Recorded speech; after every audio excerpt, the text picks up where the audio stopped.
leaders from across the province.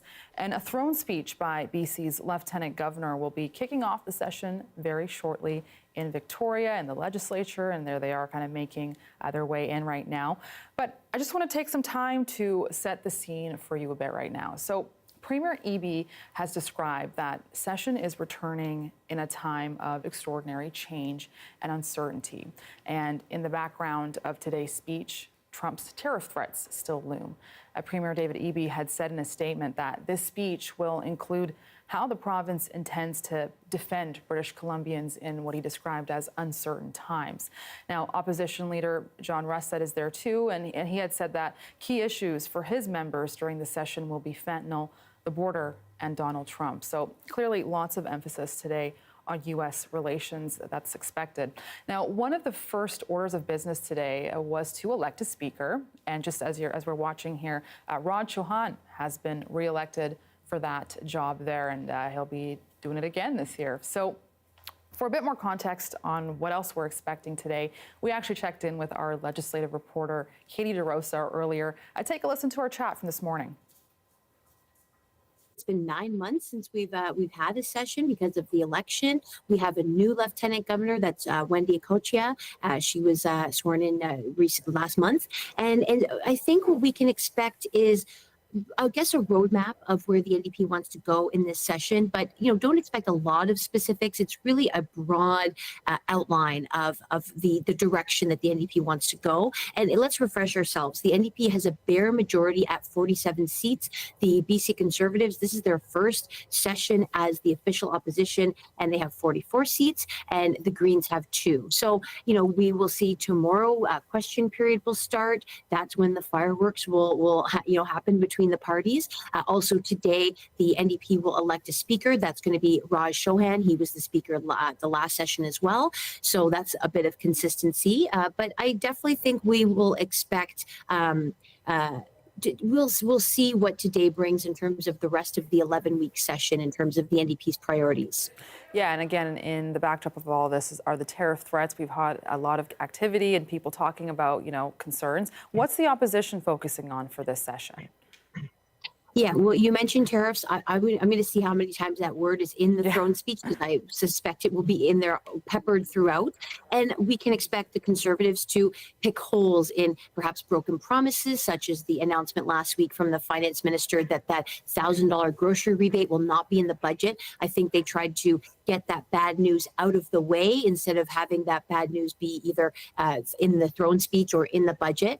But expect the Conservatives to be tough on the NDP's overspending on, a bloated bureaucracy, which was their words. So I'm sure leading up to the budget, they will be putting pressure on the NDP to, do something to get the finances in order when we are going into the budget with a $9 billion deficit. We know Brenda Bailey, the finance minister, has said the government is looking for efficiencies, but at the same time, she insists there won't be any cuts to services. So how do you do that? We'll find out during the budget, which is March 4th. Also the date that the promised tariffs from Trump are supposed to come in. So the next few weeks will be lightning speed. So again, that was Katie DeRosa, who is reporting from Victoria. She again is our legislative reporter from out there.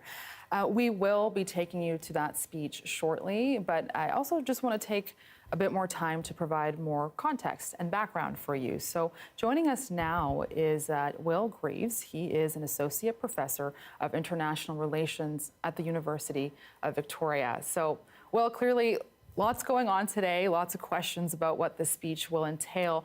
But I just want to go back a bit to what Premier David Eby had said about the timing of this session returning. He described it as a time of extraordinary change and uncertainty.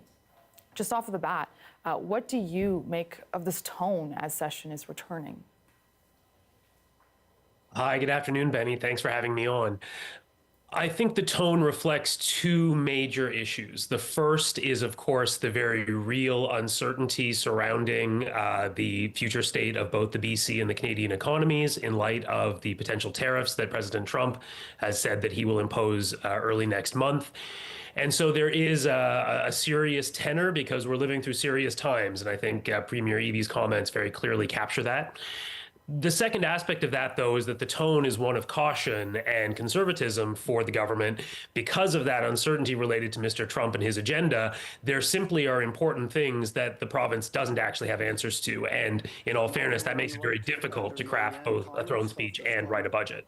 All right, thank you. And I just want to take a moment to show viewers what we're seeing here. So again, this is inside the ledge. Just a rundown of what's been happening so far today. At around 1 o'clock, the Lieutenant Governor arrived on the front steps of the BC Legislature. There was a vice-regal salute that was performed by the Royal Canadian Navy that happened then. Soon there will be a paddle welcome as well that'll be happening. So just, again, taking you inside there to show you what's happening. But Will, once again, I want to talk about the significance of a throne speech. For those who are just tuning in or trying to figure out what this speech and why it's important, just give us a bit of a breakdown. Why is it important? What does it mean? Mm-hmm. Well, a throne speech is the high-level statement that the government uses to announce what its agenda for the coming parliamentary session is going to be. So they're always fairly light on details, but they do play an important role in terms of signaling what the government's priorities are, and sometimes indicating specific pieces of legislation or other, regulatory changes and whatnot that the government might pursue in the coming months. So throne speeches are, in some ways, a kind of old-fashioned feature of our system. They're somewhat charming. They're a little bit old school, but they are the ceremonial and symbolic way in which a government announces to the legislature what its legislative agenda is going to be, and identifies, in effect, what their priorities will be for the coming year. All right, so really laying out the plan and the summary and the themes of what's ahead, I guess. Now, as someone who studies international policy, what do you have your eyes and your ears on for today's speech? Well, it won't come as a surprise to anyone that there's a lot going on at the moment, and a lot of aspects of politics here in BC are closely affected by developments that are happening elsewhere in the country and around the world. So, as has already been said, the Trump tariff threat is a very real challenge that the government is focused on addressing. And certainly, that broad, complex question of the Canada-U.S. relationship, what the current and future state of that relationship is going to be in light of Mr. Trump's kind of ongoing aggressive rhetoric towards our country and, to be honest, flagrant disrespect towards Canadian leaders and institutions is a significant question at the moment, and it's difficult to give a definitive answer. But there are a number of other international developments that are also really important and weigh on life and political decisions here in BC.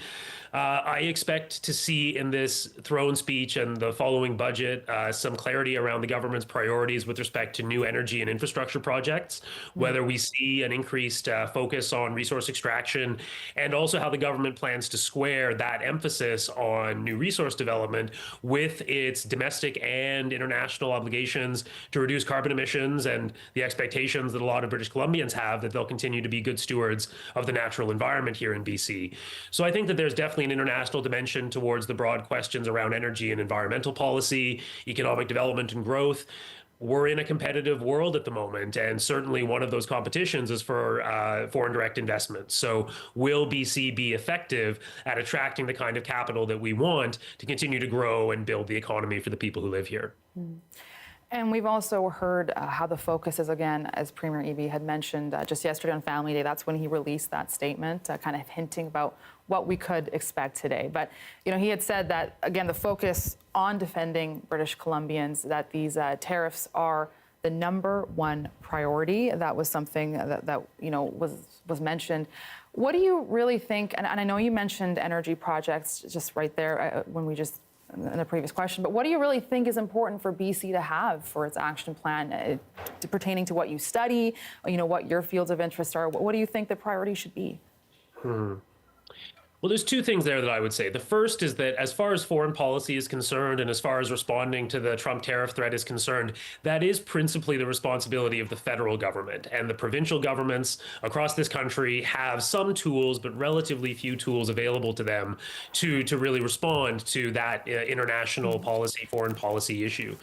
So what the provinces are better equipped to do is actually use their own resources, use their own budgets to help support sectors of their provincial economies that might be particularly affected if tariffs are imposed. And so that's what I would expect to see from the EB government in the throne speech and the budget would be some kind of provisions made for potential government support to particularly hard hit sectors of the economy, in effect, sectors that are especially reliant on exports to the United States, and where we would expect then demand for those BC products to be reduced as a result of the increased prices that Mr. Trump will be charging at the border.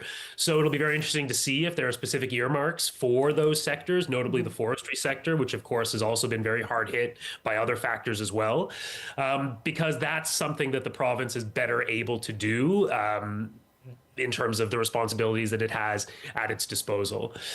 But the other thing which I'm really looking out for, and I'm very curious to see what signals the province sends, is how it's going to balance these questions of climate and the environment versus energy extraction and economic growth. As a progressive government, this NDP government now has won its third election, coming on 8 years governing the province. And there have been significant tensions around the commitment of the BC NDP towards supporting the LNG sector, continued fossil fuel extraction. And there are concerns, certainly amongst some on the progressive side of things, the environmental movement and others, about whether or not we have a different vision, perhaps a more sustainable vision for what the provincial economy can actually be. So do we see any kind of indications of that in this throne speech? Do we see any kind of new commitments to emissions reduction or to conservation goals? Or all kinds of other low-hanging fruit? Old growth logging is another issue that comes to mind that have been, big priorities for people who are concerned about the environment and the future of the environment in this province, versus folks who are rightly concerned about the future of the provincial economy and want to see the government make it easier for certain big resource projects and other economic development projects to go ahead. So that'll be an important tension to watch in the days and weeks ahead. Yeah, and I think we've obviously had a lot of discussion to do with Trump's tariffs and how EB would respond. We've seen in the past when we were just about to possibly have them, how red state liquor was being targeted, and EB said he'd take those off the shelves. We heard about even the smelter plants up north as well, and what he would do to fight back in a way. So again, I know what you're talking about when it comes to natural resources there. I just, in case you are just tuning in now, I just wanted to give a reminder to everybody what's going on right now. So again, Will, hang with us. I'll come right back to you with some more questions. But again, this is the day that BC's legislature is returning. And again, it's been 9 months since politicians have been in the legislature debating, leaders from across the province. Together. And a throne speech from BC's Lieutenant Governor will be given and kicking off the session very shortly today. So we're just on standby for that. And again, in the past, Premier Eby has described the session as returning in a time of extraordinary change and uncertainty, and that, of course, comes as Trump's tariff threats are still looming, whether that's on aluminum, steel, to Canadian goods in general. So we today have joining us, this is an expert from UVic. We're going to go back to Will here. Will, I also wanted to ask you, again, how we just mentioned that this Legislative Assembly is entering its first session in 9 months, and this is coming back days after walking back on a $1,000 grocery rebate that was really a key election promise for the BC NDP. What do you think this says about uncertainty ahead and other priorities, beyond tariffs in BC? Mm-hmm.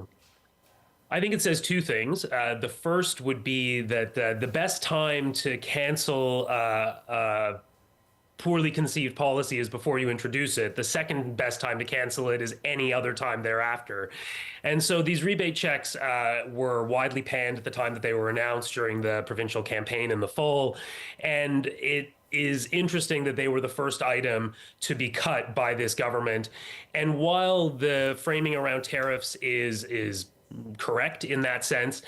It was a highly, highly expensive item for the government to promise in the first place at a time that BC is running historically high deficits under the current NDP government.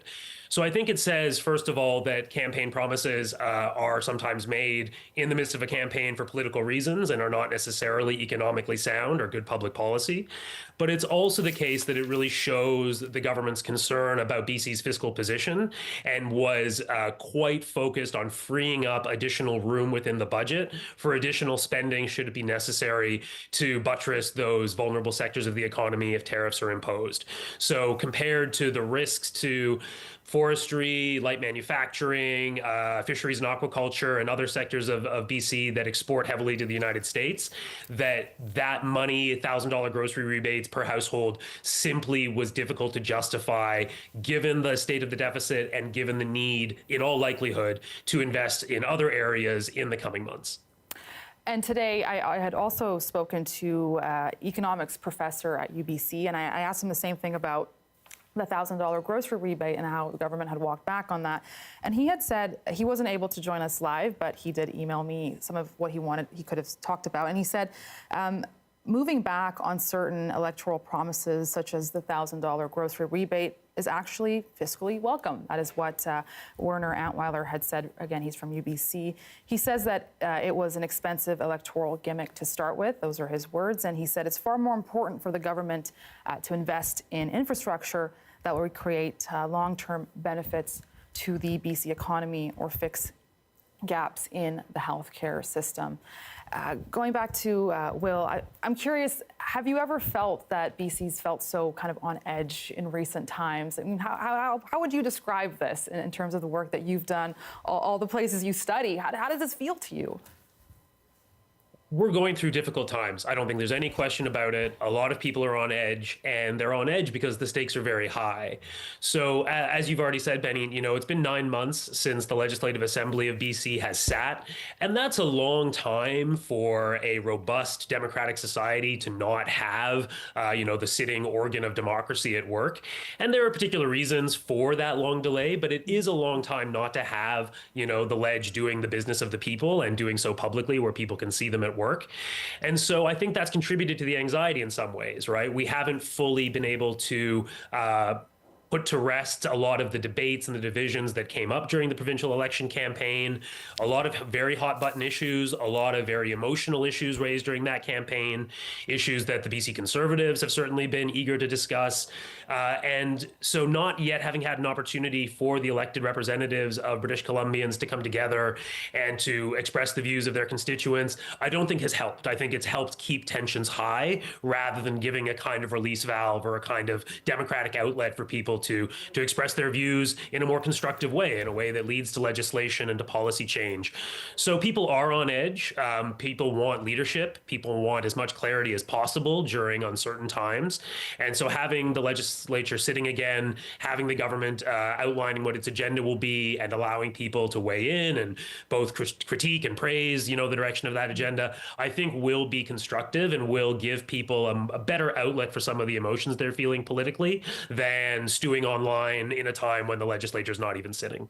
Oh, interesting. Well, and just stay with me here, but I just want to reference what we're seeing on the screen right now. So this is kind of the beginning of the official process where the Lieutenant Governor will be walking in to give her speech, and everybody, of course, as you can see, is rising to welcome her in. So we're just moments away from hearing that speech. And again, Will, the big question again is Trump's tariff threats, of course, are a key priority that we've heard recently.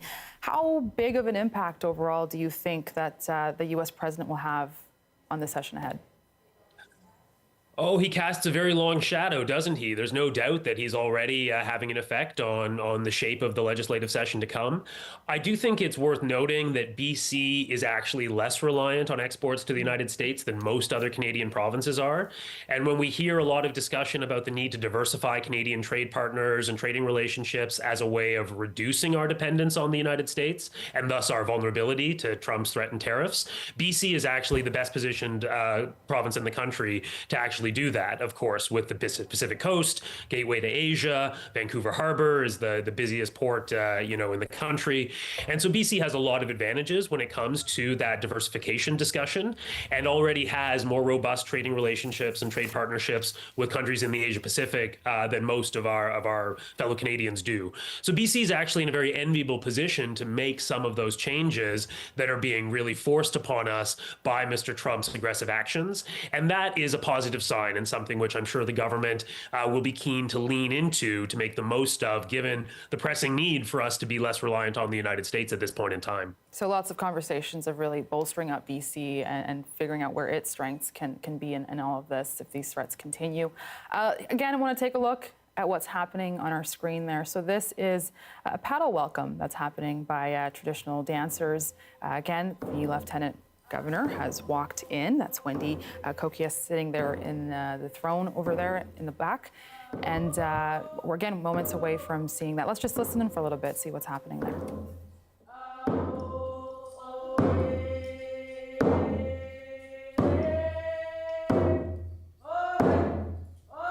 And these traditional dancers are from the Bechuanan First Nations peoples.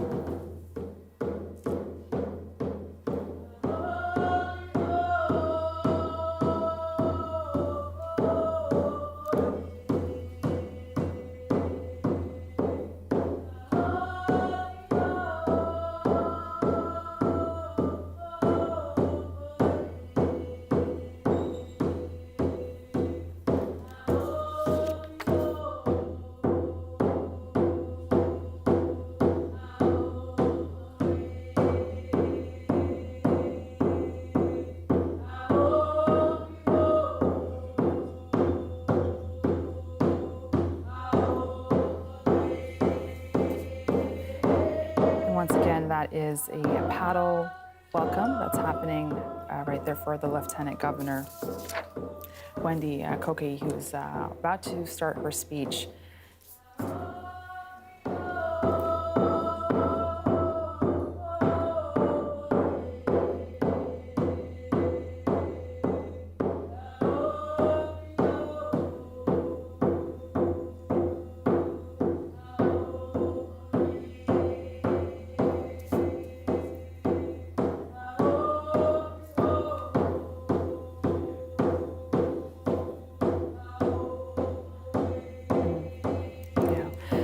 I'm just going to go take a moment to go back to Will Graver, who's joining us from the University of Victoria. Will, one thing that you might remember this weekend, it was Flag Day. And we've seen a whole lot of patriotism happening in Canada. People have been embracing the Canadian flag. What have you noticed, and why do you think so much of that momentum has been building? Well, the immediate cause, of course, for this surge in Canadian patriotism that we've been seeing is the rally around the flag effect of having our sovereignty and independence very directly challenged by the most powerful man in the world. So Canadians have responded, in my view, very admirably overall in terms of rejecting outright the suggestion that we should become the 51st state, rejecting Mr. Trump's disrespectful rhetoric towards the Prime Minister, towards Canadian institutions, towards the idea that we should be a real country. And so Flag Day this year certainly did have a different resonance to it, 60 years, but also coming at a point in time unlike any in living memory, really, when Canada has had to have a conversation with itself about itself. What are we? What do we stand for? What differentiates us from our American neighbors? And what do we need to do as a result to strengthen ourselves as a country, as a nation, in the face of external challenges unlike any that we have faced in recent times? So I think that's where people are coming from in terms of their embrace of the flag over the weekend. But I do think there's more to it than that. I think Canadians want to be reminded of the things that make Canada one of the best countries in the world. They want to not just say that Canada is a wonderful place to live, but to know that in terms of how they live their everyday lives, the kinds of services that they are able to access, and the kinds of quality of life that we have in our communities, in our cities, in our towns. And that's where there are real challenges, I think, for all governments at the moment, but certainly for the BC government, because they have to make good on some of the promises that they've made to fix the systems that we know aren't working as well as they could be. So for a progressive government, people who voted for them want to see more housing. They want to see more dense housing built in the right places, close to services, close to transportation. They want to see continued progress in our goal of reducing greenhouse gas emissions, reducing pollution, making our communities cleaner and healthier for everybody. They want to see an improvement in the healthcare system, both in terms of access to family medicine, but also emergency care, mental health and addictions, these very real challenges that we know are bedeviling people, families, communities right across the province. And then they want to see progress made in terms of street disorder, violent crime, and some of the really ugly incidents that have marred people's sense of safety, people's sense of belonging in their own communities. And so there's a lot happening that progressive governments need to deliver on to make people feel good about that particular progressive vision of Canada. Yeah, it's definitely been interesting to see that rise of patriotism. Even on the hockey games, to anthems, to flags. So really, a lot of momentum. We are going to take you live now to what's happening inside the legislature. The Attorney General, Nikki Sharma, is speaking right now, and the Lieutenant Governor, Wendy Cocchia, was just recently introduced by Raj Jahan. So let's take a listen. The most favorable construction.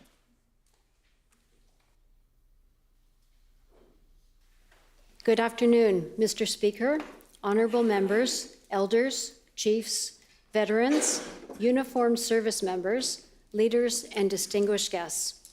I would like to start by acknowledging the Lekwungen peoples, the Songhees, and Esquimalt nations upon whose territories we are gathered here today. Thank you to the Lekwungen traditional dancers, Elder Frank George from the Songhees Nation, and Elder Mary Ann Thomas from the Esquimalt Nation for starting us off in a really good way. I am pleased to deliver my first speech from the throne, laying out your government's plan to defend British Columbians in uncertain times. A plan to make sure people here can thrive, no matter what the world throws at us, and to secure a brighter future for everyone who calls this beautiful place home. I am honored to carry on what has become a tradition in this place, remembering some of the remarkable lives we have lost during the past year. We mourn Iona Caponolo, British Columbia's 27th Lieutenant Governor. We mourn Hereditary Chief Himas Klalilikla of Kwalkiko-Lu-Tu First Nation. Known as Bill Wilson, he was a fearless advocate for First Nations rights and freedoms. We also mourn other Indigenous leaders, including Simigit Himas, Chief Chester Moore of Niska Nation, as well as Elder Cody Gus of Sechot First Nation, and Elder Josie Paul and her daughter, Elder Edie Frederick of Klekley Dene First Nation. We mourn Nilo Edwards, the first Executive Director and CEO of the First Nations Major Projects Coalition. Edwards was a visionary leader who believed in the power of partnerships and shared prosperity. We join all Canadians in mourning Murray Sinclair, a tireless defender of rights and dignity for Indigenous peoples. From the world of music, we mourn classical guitarist Alexander Dunn, rock drummer Rocket Norden, the musician Nell Smith, clarinetist Phil Nimmons, and Eleanor Collins, Canada's First Lady of Jazz. We mourn the artists Joe Average and Anna Banana, as we do the writers Daryl J. McLeod, Roy Meekie, Stan Persky, and Maria Tippett.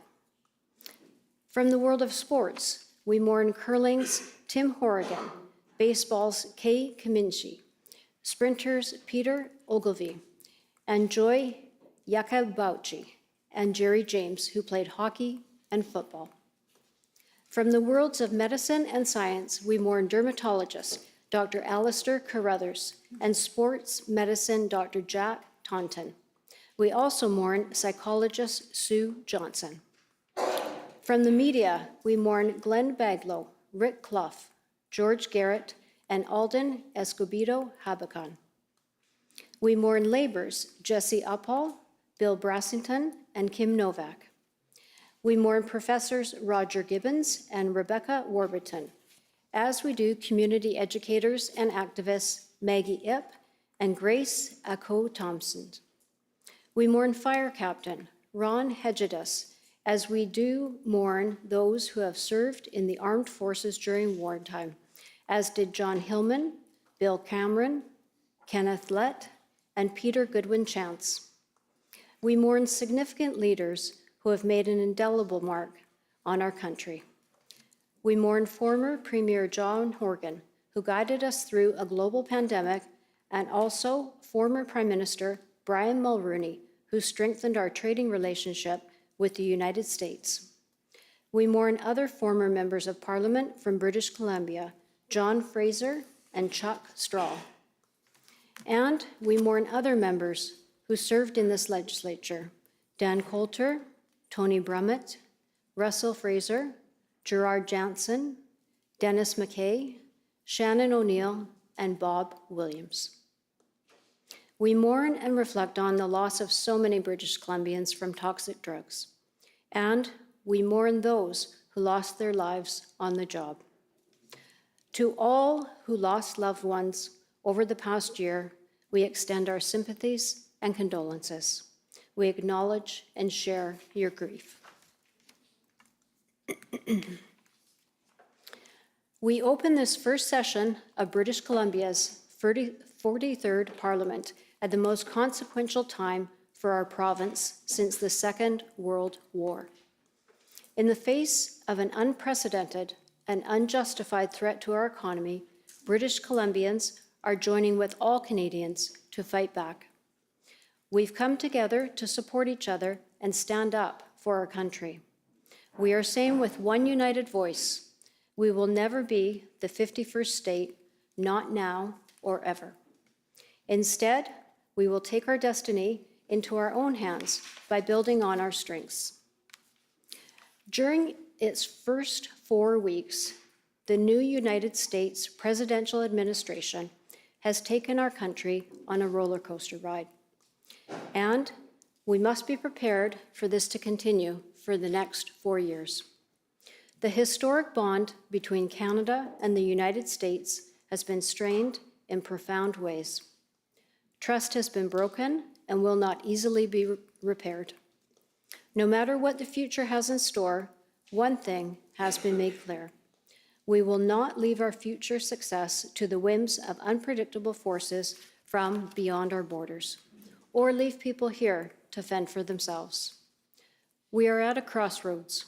The journey ahead will not be easy, but there is nowhere better positioned to weather the storm and come out the other side stronger than right here in British Columbia. BC is an extraordinary place.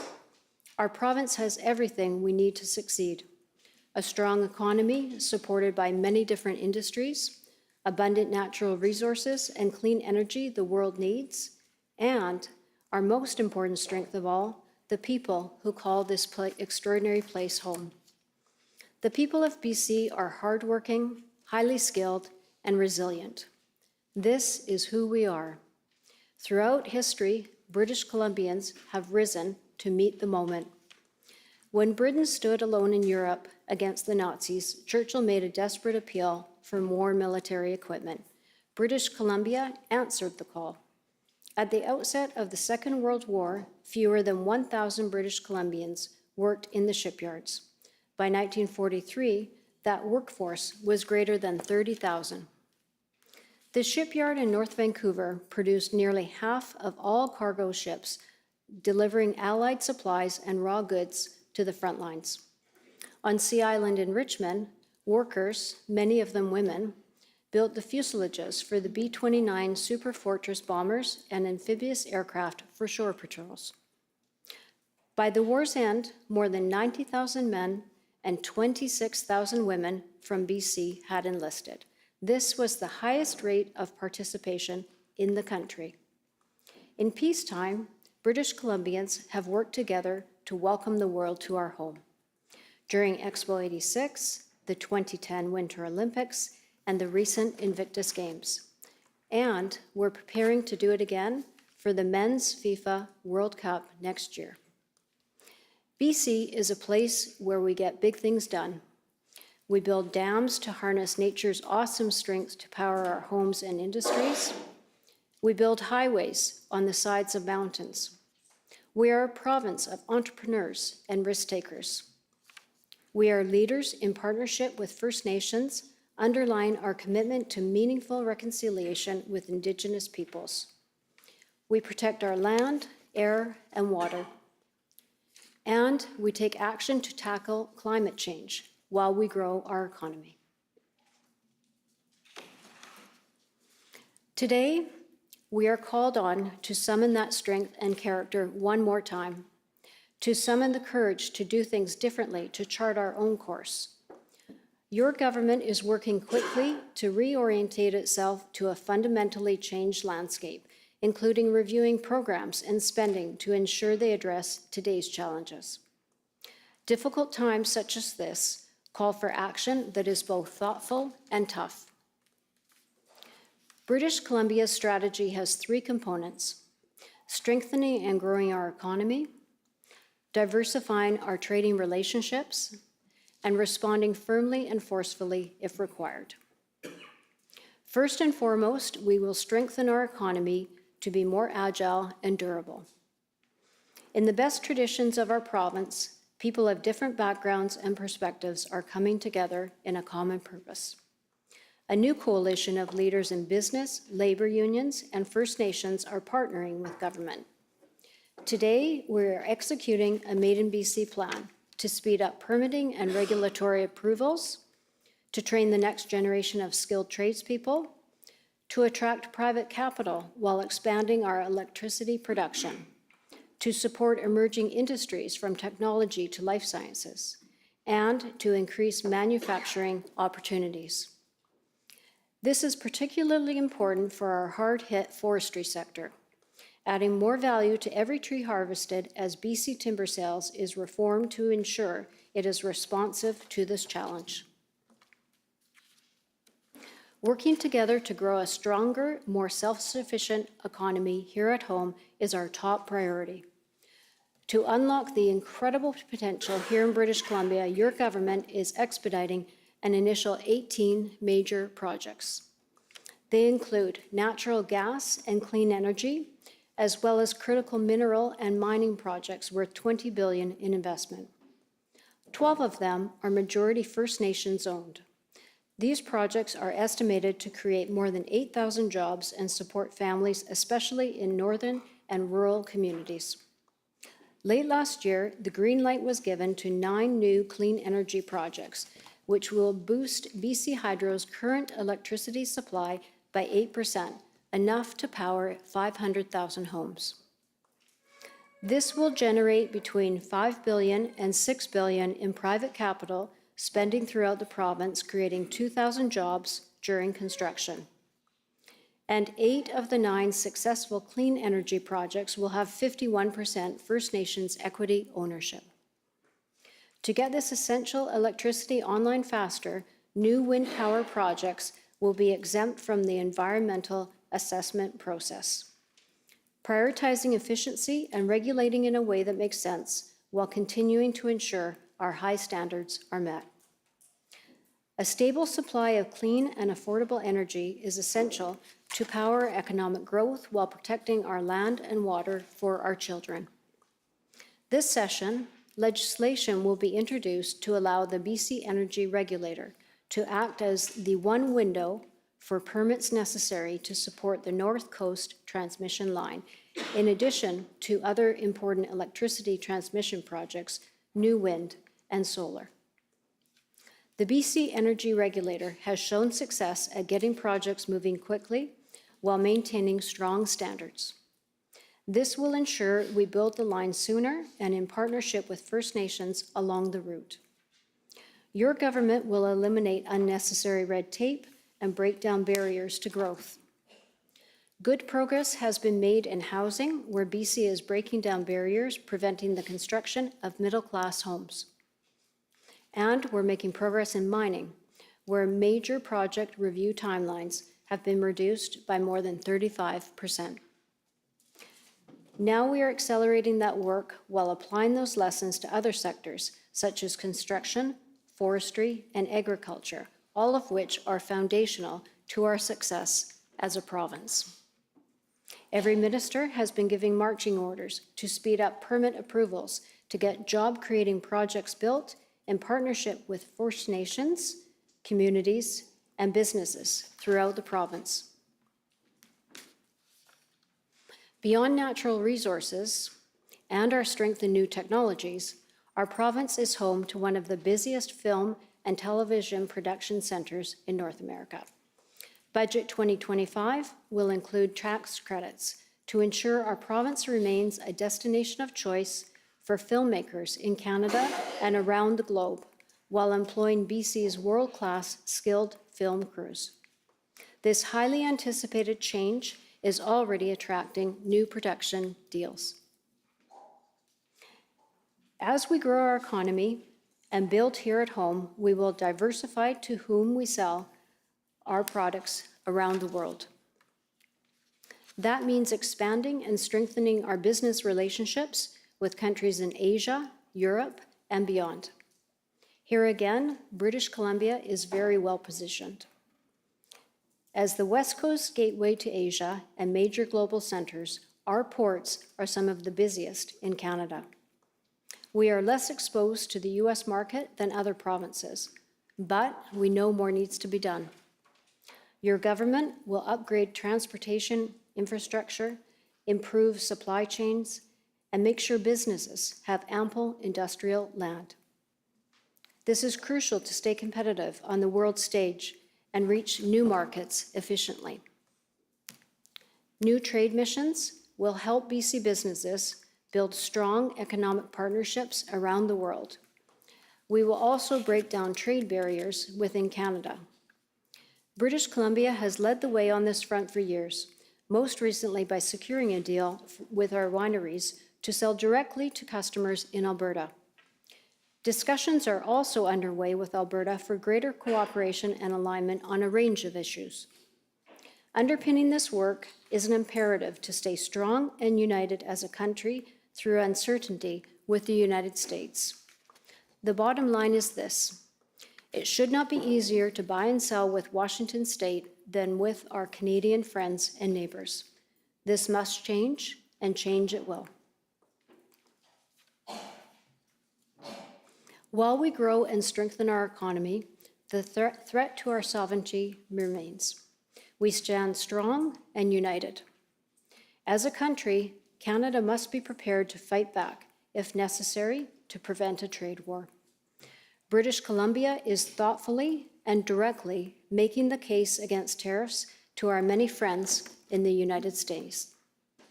A tariff war would be devastating to families on both sides of the border. Tariffs on top of softwood lumber duties would increase the price of homes for Americans. A tax on our food exports would mean expensive groceries at the checkout for working families in the United States. Your government is using all channels available to convince American decision makers we are better as a team. We are better when we work together and focus on areas of shared concern for both countries, including border security and toxic drugs such as fentanyl. Too many people in both of our countries have lost loved ones to the toxic drug crisis. Just like Americans, our hearts are filled with rage at the predators who move precursor chemicals and lethal drugs into our country. Your government is eager to work with other jurisdictions in going after the transnational criminal organizations trafficking in death and building on our efforts to stop gangs from taking away their fast cars and fancy homes. BC will also continue treating addiction as a health issue, connecting people to treatment and taking new steps to provide secure care for people struggling with brain injuries, mental illness, and severe addiction. These issues must be priorities for all governments in North America, but should not be used as a pretext for destructive tariffs. As a country, Canada must be ready to fight back if necessary. BC will respond to any economic attack on our families firmly and forcefully as part of a united Team Canada effort. We will never back down from defending workers, farmers, businesses, and livelihoods here in British Columbia and across Canada. This is not a fight we started. This is not a fight we want. But we won't ever roll over or let our guard down. Through turbulent times that included a pandemic, BC's economy has performed well. We've created 250,000 jobs in the past 7 years, with the strongest hourly wage growth in the country. Last year, we had the biggest GDP growth among provinces, large provinces, and one of the lowest unemployment rates. Our debt to GDP ratio is less than half of Ontario's or Quebec's, and we have the highest credit rating of any province. But a strong economy is not just about GDP numbers or quarterly reports. It's about generating the wealth necessary to make us all better off, to create good jobs with paychecks that keep pace with the cost of living. In short, it's about delivering in tangible ways on the challenges people worry about at their kitchen table. In this way, economic and social progress go hand in hand. When we make childcare more affordable and available, we help expand the labor market by ensuring more parents can enter or re-enter the workforce. That's what we've done here in BC by cutting childcare bills in half, saving parents an average of nearly $8,000 every year. When we deliver more homes people can afford, we help those working in the retail, construction, and service sectors live closer to their jobs. During the next 10 years, experts expect BC's Homes for People plan to deliver 300,000 new middle-class homes. And it's starting to make a difference right now. Rents are finally going down, more new rentals than ever are being built, and construction is going strong. When we hire teachers and build modern schools, we help students get a good start in life, preparing them for an ever-changing workforce. When we build roads, highways, and public transit, we help make workers more productive by getting them to their jobs and back to their loved ones faster. This session, new legislation will be introduced to get those and other critical infrastructure projects built faster, to keep our economy moving. When we expand skills training, we help people get ahead and businesses attract the talent they need to thrive. To that end, your government will work closely with industry, labor, and post-secondary institutions to create faster and easier pathways to get in-demand skills in the trades. Creating new opportunities for mid-career workers and young people that grow the middle class, support business expansion, and strengthen our workforce's productivity. Ultimately, we know we cannot claim our economy is truly working unless it is working for everyone. For too long, people have been taken advantage of and left behind by powerful interests.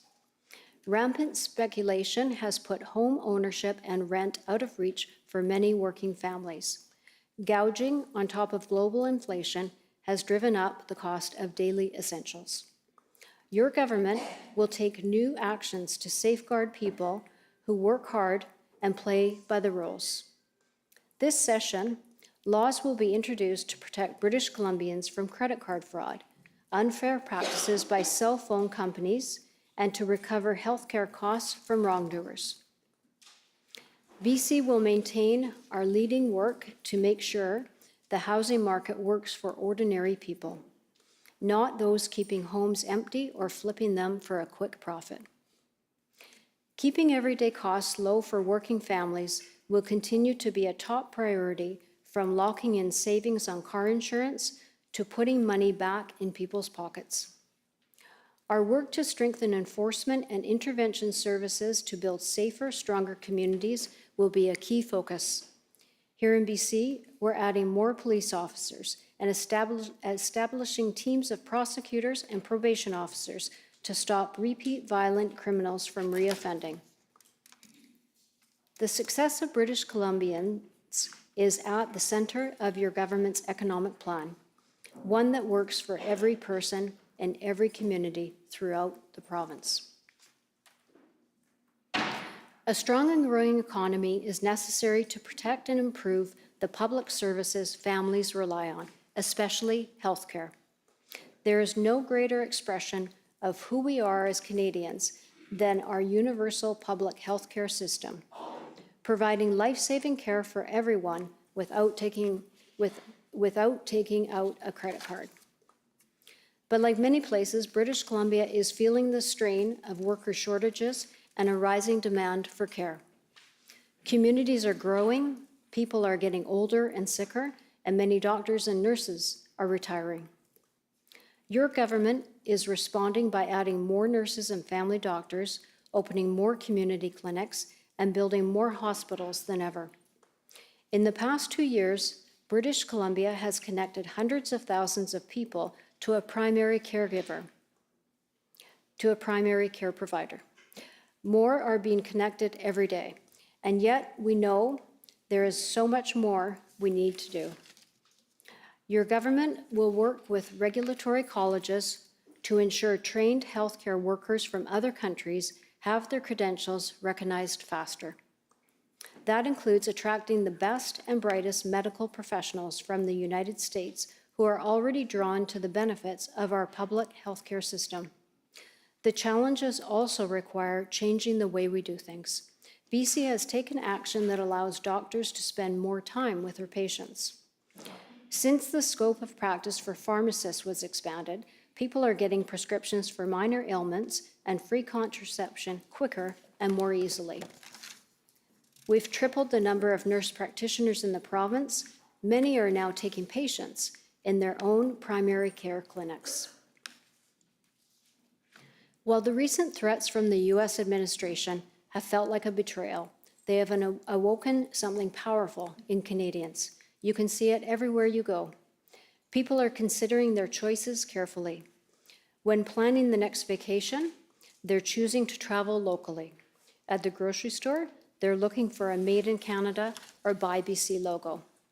We are all saying with one unified voice, our country is not for sale. Canadians and Americans have always been good friends. In many cases, we're family. We share the longest undefended border in the world and a partnership that has benefited both countries for more than 150 years. Ours is a bond forged in battle. We stormed the beaches at Normandy together on D-Day, fighting to liberate Europe from fascism. For generations, our soldiers have died, cried, and celebrated victory beside each other. Together, we have looked to the stars and seen U.S. space shuttle missions supported by Canadarm, a powerful symbol of our long-standing collaboration on science and technology. We worked together to build a highway from Dawson Creek to Alaska, with local First Nations playing an essential role as guides through difficult and remote territory. There is much we admire about our southern neighbor, but we will never become the 51st state. We make our own decisions and control our own future. Because we have followed our own path, we live longer and have a more robust social net. Our democratic institutions are stronger and our day-to-day lives are safer. Canada is a place that is special, not because we are perfect, but because we are always striving to make progress. We are a proud and independent country, proud of how we take care of each other and our neighbors, just as our BC wildfire firefighters were there for the people of Los Angeles in their time of need. Through this time of uncertainty, your government will be there to support you and your family. As proud British Columbians and Canadians, we are called on to meet this moment the same way we always do, by working together and looking out for each other. Together, we will build a stronger, more secure future here in the best province in the greatest country in the world, the true North, strong and free. On just a very quick personal note, I would like to thank you. It's been my sincere pleasure to deliver my first throne speech in this chamber. I think I join about 61% of you as being a newbie. And I really thank you all for your service. I especially thank your families for their support of you being here for your service. And I wish you all the very best sincerely to embark together in this first session of the 43rd. All right, well, there you have it. We just heard the throne speech live at the BC Legislature in Victoria. That was delivered by BC's Lieutenant Governor, Wendy Cocchia. And yes, today is the day that BC's Legislature returns to session with the 43rd Parliament. Now, the throne speech, again, it's a way to really kickstart the session and highlight the government's agenda ahead. I'm just going to take a moment to go through some of those key points that were addressed in the throne speech. So, the speech, of course, had a lot of weight from Trump's tariff threats, and a leading theme was standing strong for British Columbia. The lieutenant said that session opens today at the most consequential time for British Columbia since the Second World War. She took a jab at the U.S. President Donald Trump, saying that Canada will never be the 51st state, not now or ever, and said that BC's focus must be on building its own strengths. Now, she discussed BC's response strategy as having three components. That includes strengthening and growing the economy, diversifying trading relationships, and also responding firmly and forcefully if required. So, what were some of the action steps that came out of the speech today? Well, I'm going to go through some of what the Lieutenant Governor had to say. So she mentioned a Made in BC plan to speed up permitting and training more skilled tradespeople and increasing manufacturing in the province. Also mentioned major projects. The Lieutenant said that BC is expediting 18 major projects, which include natural gas and clean energy, also mining. And she said that 12 of them are majority First Nations owned and estimated to create more than 8,000 new jobs. Another focus was also diversifying trade by breaking down trade barriers within Canada, collaborating with our neighbor Alberta. Most recently, a deal was secured for BC wineries. That's the one that she mentioned. And we've also heard experts say that it's very difficult to trade within Canada compared to other countries. So again, another action step there. So she also mentioned reaching out to Asia and Europe. And she said that BC continues to make the case against those tariffs to the U.S. and will respond if necessary.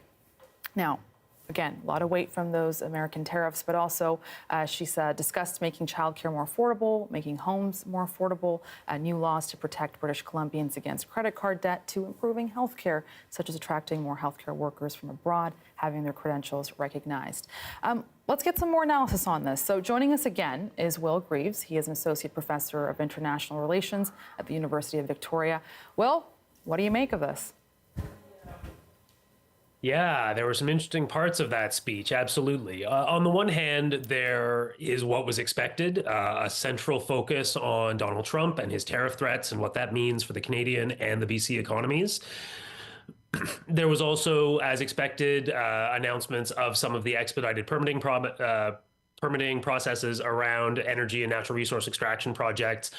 But also a very strong focus in the Lieutenant Governor's speech on clean electricity and electrification and the need for investment in new transmission capacity and that kind of supporting infrastructure for the clean energy transition, which I think is a positive sign and speaks to the government's view that electrification is really the way in which BC can try to square this circle of continuing to expand and grow the LNG sector, but also being committed to reducing emissions and meeting our own domestic climate-related targets. So electrification, the whole framework around Clean BC certainly seems to be the continuing focus of this government. A number of nods at some of the hot-button issues related to certainly fentanyl and drug use, the addictions crisis, and continuing focus on investing in the resources necessary to continue to treat addictions as a healthcare issue rather than as a criminal justice issue.